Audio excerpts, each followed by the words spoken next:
Alors ici, je vais partir du cas général pour trouver un cas particulier. Voilà. Je vais partir du cas général pour trouver un cas particulier. C'est-à-dire un cas particulier, je vais prendre par exemple la concordance de phase.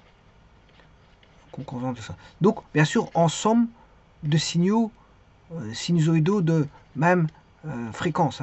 Même fréquence.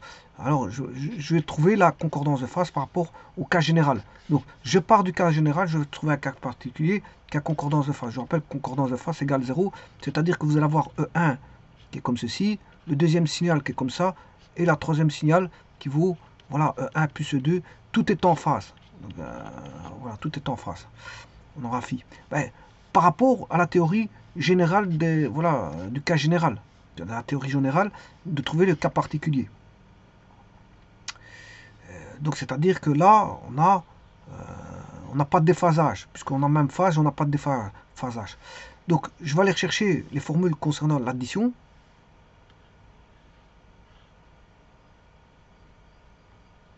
Les voici. L'addition, elle est là. Et je vais appliquer ça pour ça.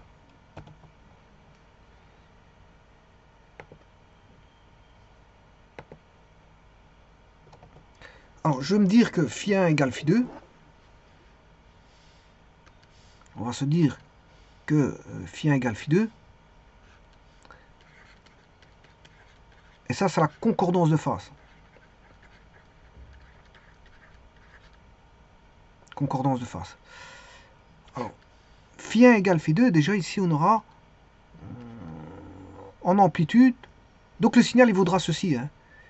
Dites-vous bien que la somme de deux sinusoïdes, c'est une sinusoïde. Avec une amplitude à une phase déterminée, ben, on cherche le A, on recherche le phi.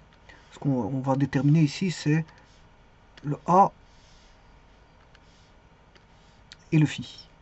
Le A, la formule, vous l'avez, c'est la formule de triangle. Voilà. Alors, si vous faites phi1 égale phi2, ben, on aura cos 0. Et cos 0, ça fait 1. Ça fait 1. Donc, on va se retrouver avec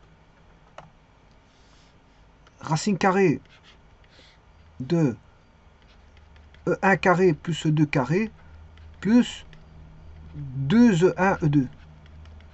Et ça, c'est un produit remarquable. Le produit remarquable, c'est E1 plus E2 au carré.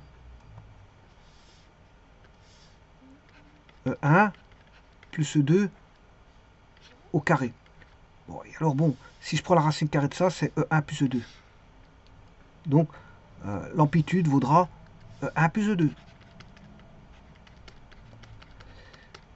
Voilà. Alors, la phase, ben, on aura arc tangente, voilà, de E sinus phi 1, E1 sinus phi 1 plus E2 sinus phi 1. Donc j'aurai E1 plus E2 fois sinus phi 1, puisque phi 1 égale phi 2. Et en dessous, on aura 1 plus E2 cosinus phi 1. Alors là, on va voir ceci. Et on aura, voilà, arc tangente de la tangente. Donc, arc tangente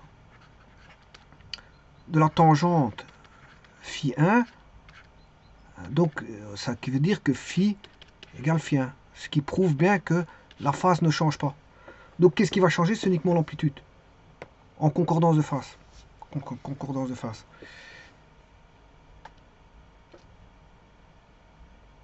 Dans l'addition, bien sûr, de signaux, en partant du cas général, je retombe sur le... Voilà, je retrouve que l'amplitude va changer, elle vaudra la somme de 1 plus 2, et en plus de ça, la phase ne changera pas, tout simplement.